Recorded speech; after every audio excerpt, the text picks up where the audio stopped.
नमस्कार। बंगाल विशेष में आप सभी का स्वागत है, अभिनंदन है। आप सबको याद होगा एक दृश्य कि कोलकाता में आईपैक के दफ्तर पर ईडी ने छापा मारा था।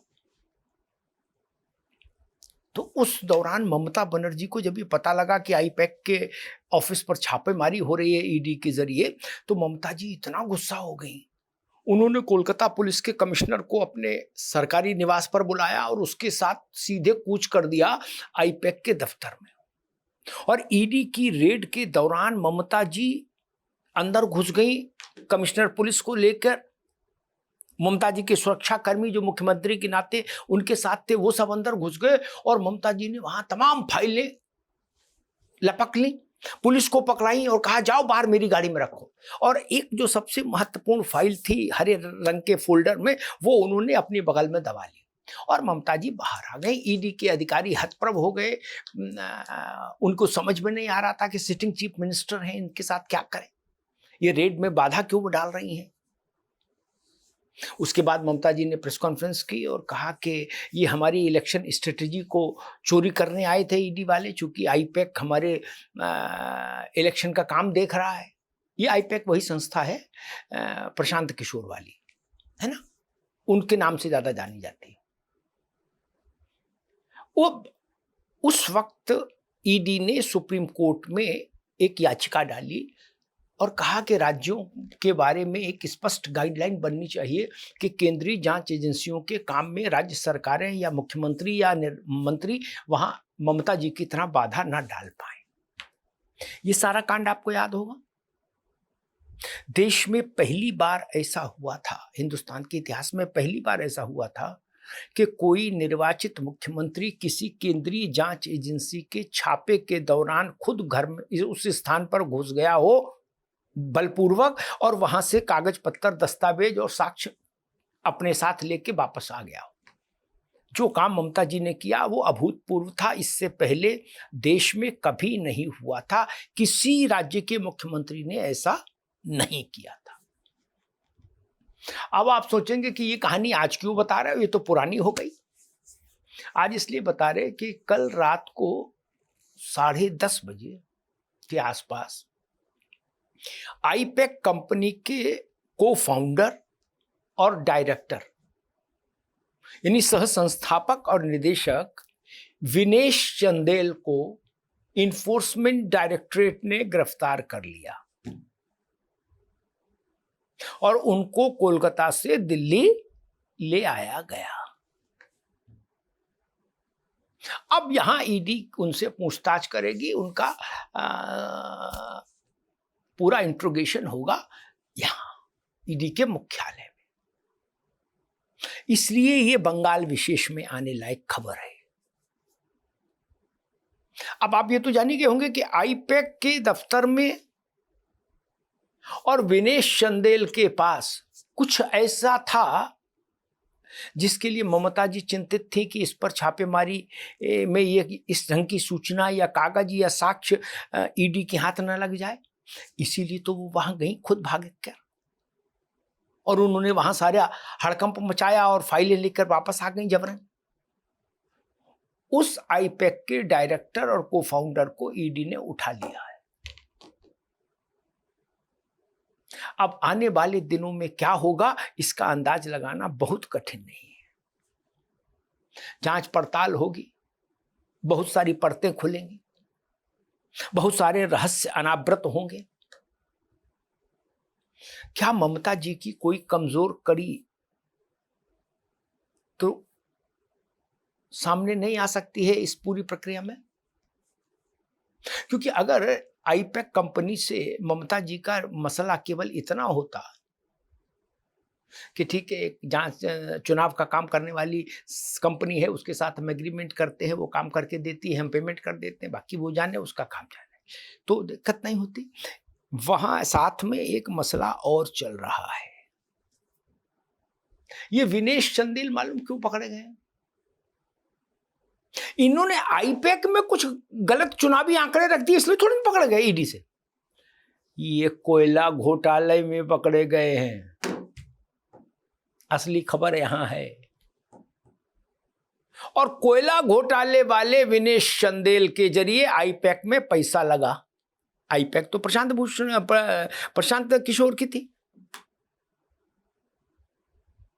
आप समझ गए ना। कहने वाले कहते हैं कि कोयला घोटाले का पैसा इसमें लगा विनेश चंदेल के जरिए। तब विनेश चंदेल को फाउंडर और डायरेक्टर हुए इसमें।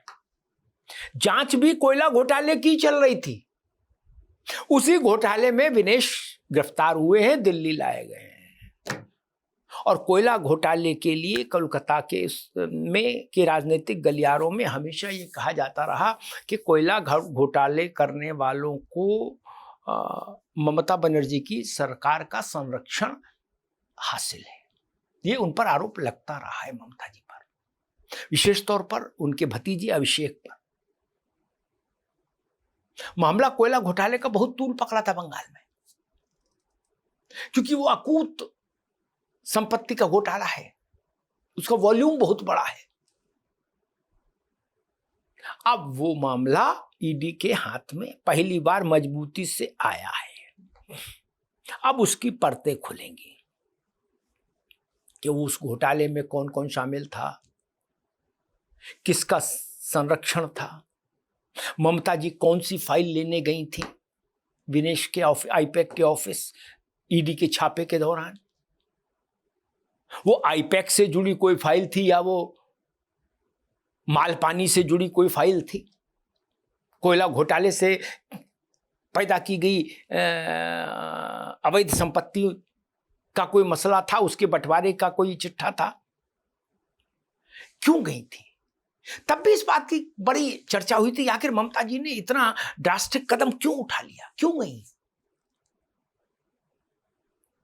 तब भी समझदार लोगों ने इशारा किया था कि मसला कोयला घोटाले का है और चुनाव अभी शेष है बंगाल में। अभी तो पहले चरण का भी वोट 23 को है, दूसरे चरण का 29 को है और 4 मई को जनादेश है।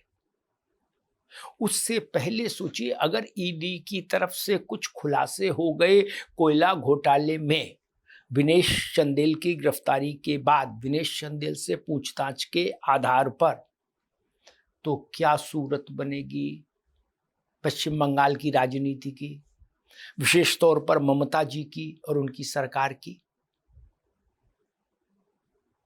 ममता जी ने एक नैरेटिव बनाया अपने लाइफ स्टाइल से, अपनी धोती से, अपनी चप्पल से,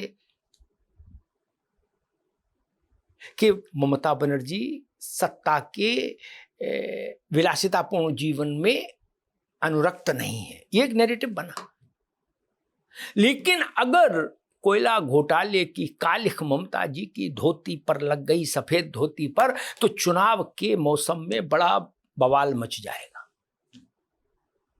लिख लीजिए मेरी बात। और ईडी की कार्रवाई पर कोई रोक तो है नहीं कि चुनाव चल रहा है इसलिए ऐसा कुछ नहीं करो। भरे चुनाव में ही तो विनेश चंदेल को कल पकड़ा है। इसलिए टीएमसी के लिए ये संकट काल है, संकट काल।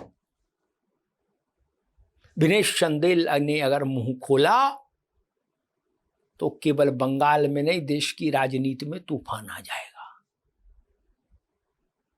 ममता जी के अब तक के राजनीतिक करियर पर एक ग्रहण सा लग जाएगा, और वो भी ठीक वोटिंग से पहले। इसलिए बड़ी कठिन है डगरपन घटकी, बहुत कठिन है।